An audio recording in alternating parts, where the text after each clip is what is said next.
এই লোকটা হয়তো মাটিতে বসে টিউবওয়েল দিয়ে পানি তুলছে, কারণ পুরো দৃশ্যটি দেখতে অনেকটা গ্রামের সাধারণ পানি উত্তোলনের মতো। কিন্তু বাস্তব চিত্র ভয়াবহ রকমের চমকপ্রদ। এটি আসলে পানি নয়, এই লোকটি তুলছে কাঁচা পেট্রোল, সরাসরি ইন্দোনেশিয়ার মাটির গর্ভ থেকে। ইন্দোনেশিয়া এমন একটি দেশ যেখানে পৃথিবীর অন্যতম বৃহৎ তেল রিজার্ভ রয়েছে। অনেক অঞ্চলে তেল এতটাই কাছাকাছি অবস্থানে রয়েছে যে সাধারণ কৃষি জমিতে বা বনাঞ্চলে সামান্য গভীরতা পর্যন্ত গর্ত খুঁড়লেই সেই জায়গা থেকে অস্থির গাঢ় রঙের এবং বিশুদ্ধ কাঁচা পেট্রোল উঠে আসে। কোনো আধুনিক মেশিনারি বা গভীর ড্রিলিং প্রযুক্তি ছাড়াই স্থানীয় মানুষরা ম্যানুয়ালি হাতে চাকা বা দড়ি ভিত্তিক যন্ত্র ব্যবহার করে মাটি খুঁড়ে এই জ্বালানি উত্তোলন করে ফেলছে।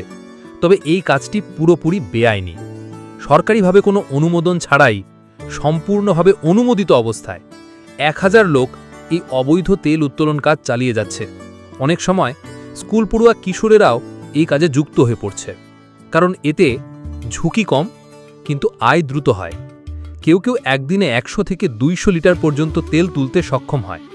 সেই কাঁচা পেট্রোল স্থানীয় চক্রের মাধ্যমে বস্তায় ভরে বিক্রি করা হয়। কখনো গ্যাসোলিন স্টেশনে সরবরাহ করা হয় চুপি চুপি, আবার কখনো কালো বাজারে। তেল উত্তোলনের এই চিত্র বিশেষ করে ইন্দোনেশিয়ার সুমাত্রা এবং কালিমন্তন অঞ্চলে বেশি দেখা যায়। এখানে প্রায় প্রতিটি গ্রামে গঞ্জে গোপনে এমন খনি খোঁড়া হয়েছে যেখানে লোকজন দল বেঁধে 24 ঘন্টা